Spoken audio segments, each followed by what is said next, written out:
बिस्मिल्लाहिर्रहमानिर्रहीम। प्यारे बच्चों अस्सलाम वालेकुम। उम्मीद है आप खैरियत से होंगे। तो प्यारे बच्चों आज हम पढ़ेंगे टाइप्स ऑफ लेटर्स। जी हाँ, जो लेटर्स हैं उनकी हम इकसाम के बारे में पढ़ेंगे। जो लेटर होते हैं वो कितनी अकसाम के हैं। तो चलिए चलते हैं अपने लेसन की तरफ। Sky letter. तो प्यारे बच्चों स्काई लेटर उन लेटर्स को कहते हैं जब आप लोग नोटबुक पे लिखते हैं तो आपको कितनी लाइन ड्रा करके दी जाती हैं, या नोटबुक की कितनी लाइन ड्रा की होती हैं?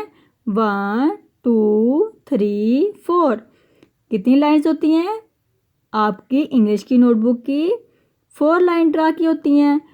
तो जो ऊपर की 3 लाइनों में लेटर्स अल्फ़ाबेट आते हैं, लेटर्स आते हैं, वो क्या होते हैं? वो होते हैं स्काई लेटर्स, जिनमें है बी,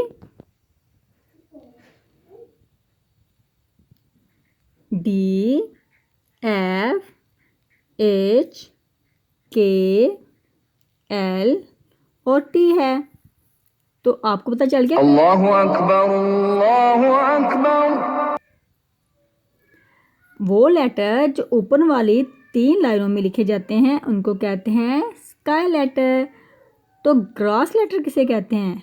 प्यारे बच्चों जो सेंटर वाली लाइन में, यानी कि 4 लाइन है, 1 2 3 4 लाइन्स ड्रा किए हैं, जो सेंटर वाली लाइन में आते हैं उनको कहते हैं grass letter.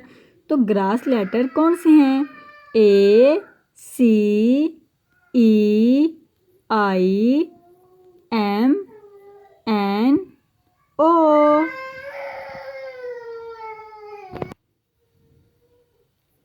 Are, S, U, V, W, X और जी। तो प्यारे बच्चों जो ऊपर वाली 3 लाइनों में हैं वो होंगे स्काई लेटर, जो सेंटर वाली 2 लाइनों में होंगे वो होंगे ग्रास लेटर, और रूट्स लेटर्स जो नीचे वाली 3 लाइनों में है, जिसमें है जी, जे, पी, क्यू और वाई। तो प्यारे बच्चों इसकी बार बार प्रैक्टिस कीजिए।